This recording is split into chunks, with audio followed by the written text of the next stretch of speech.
Morning to all बड' crime news 24 आव नोंथांमोनखौ बरायबाय। आं नोंथांमोननि एंकर एस आरो दिनैनि फुंबिलिनि खौरांखौ आं नोंथांमोननि सिगाङाव फरायथिनो लादों। आसा खालामो नोंथांमोना खौरांखौ जोबजासे खोनासंगोन। गिबि खौराङावनो दङ अस्ट्रेलियानि हाउस अफ रिप्रेजेन्टेटिभआ 16 बोसोर सिंनि गथ'साफोरखौ समाजारि बिजोंनिफ्राय होबथानो थाखाय बिल पास खालामबाय। अस्ट्रेलियानि हाउस अफ रिप्रेजेन्टेटिभआ 16 बोसोरनि बाङाइ बैसोनि गथ'साफोरखौ समाजारि बिजों बाहायनायनिफ्राय होबथानो थाखाय मोनसे बिल पास खालामनानै मोनसे गिदिर आगान लादों। सेनेटजों दान्थे-बिदान्थे जानो गोनां बे आयेना अस्ट्रेलियाखौ बेबादि आयेनखौ बाहायग्रा गिबिसिन हादोर बानायगोन। टिकटक, फेसबुक आरो इनस्टाग्रामजों लोगोसे ससियेल मिडिया प्लेटफर्मफोरा $33 मिलियन सिम जुरिमाना होनो गोनां जानो हागौ जुदि बिसोरो 16 बोसोरनि बाङाइ बैसोनि गथ'साफोरखौ एकाउन्ट बानायनायनिफ्राय होबथानायाव फेलें जायो। थांखि लानाय आयेना प्लेटफर्मफोरखौ मोनसे सोरखारि खान्थिनि गेजेरजों बाहायगिरिफोरखौ सोरखारजों फोसावजानाय सिनायथि एबा डिजिटेल सिनायथि होनायनि गोनांथिखौबो होबथायो। बेरेखा हान्जानि आयेन दागिरि डान टेहानआ गोख्रोङै बुंदोंमोन दि आयेना आबुं नङाबो जानो हागौ, थेवब्लाबो बेयो सुबुंनि जिउआव मख'जाथाव सोलायनाय लाबोनो हागौ। नैथि खौराङावनो दङ आसामनि सोनारियाव सानै आलफा आइ लिंकमेन हमजादों। आसामनि चराइदेउ जिल्लानि सोनारि पुलिसआ बन्द' खालामजानाय उदखारि हानजा आलफा आइजों सोमोन्दो थानाय सानै सुबुंखौ खादों। हमजानाय सुबुंफोरनि मुंखौ जितु गगৈ आरो मितु बरुवा होनना सिनायथि होदों। सापेकाटि हिनजावसा गोजौ फरायसालिनि लेङाइ फोरोंगिरि जितु गगैखौ आलफा आइनि लिंकमेन जानायनि दायाव हमनाय जादों। मोनसे गुबुन अपारेसनाव सोनारि हौफाव गामिनि थागिरि मितु बरुवाखौबो बेबादि लोब्बा थानायनि थाखाय हमनाय जादों।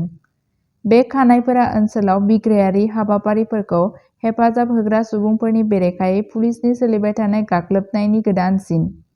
होबथाजानाय आफादफोरजों बिसोरनि बिफाव आरो सोमोन्दोखौ दिन्थिनो थाखाय आरोबाव नायबिजिरनाया सोलिगासिनो दं। थामथि खौराङावनो दङ इउपिपिएल दोलोआ हिमन्त बिश्व शर्माखौ नैथि खेबनि थाखाय गिबि मन्थ्रि बानायनो थियारि जाबाय। जिब-जुनार फिसिनायनि गेजेरजों बिटिसि एबा बिटिआरनि गासैबो थाखोनि सुबुंफोरखौ आत्मनिर्भर खालामनो थाखाय बिटिसि सोरखारा अमा मिशन जागायदों।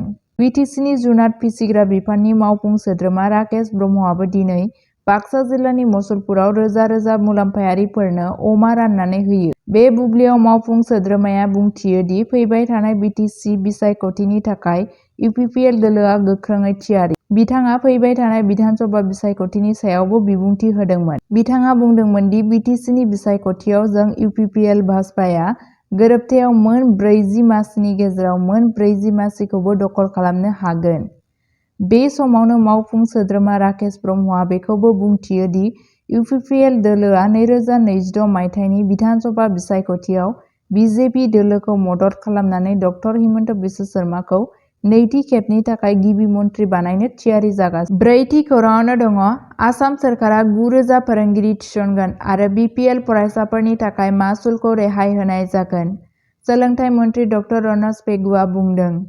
दानिफ्राय रायजोनि सोलोंथाइ बिफानाव 4थि थाखोनि साख्रि थानाय नंलिया।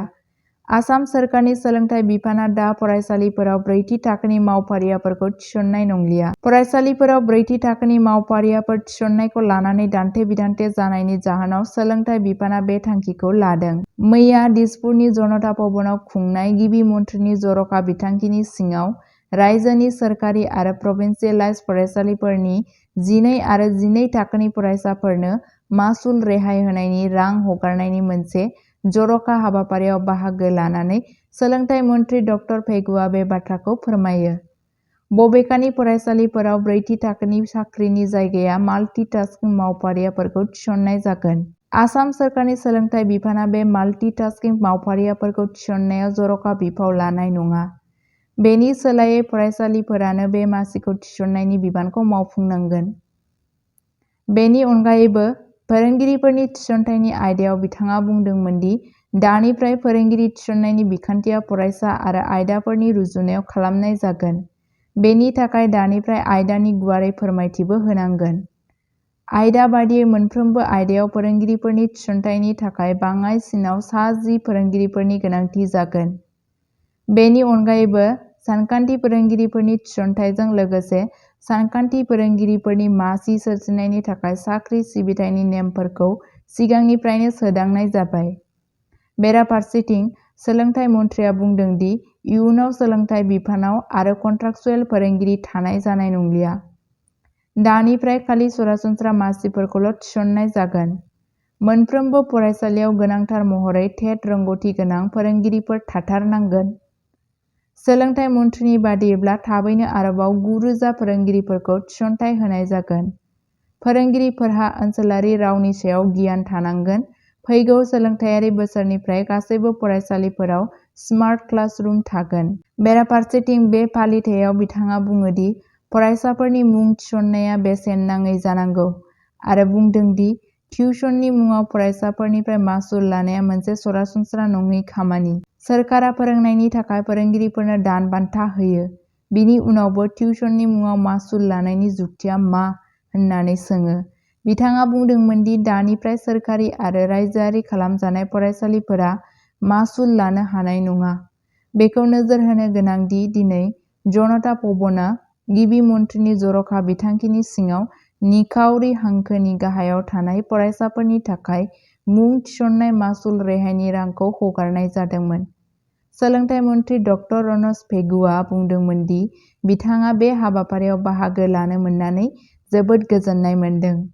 बे फालिथायाव दिनै डीबीटीनि गेजेरजों रायजोनि गं 1,145 सोरखारि आरो रायजोआरि गोजौसिन गेजेरारि फरायसालिफोरनो बे थांखिनि थाखाय थिखानाय गासै 18 कौटि रां होनाय जादोंमोन।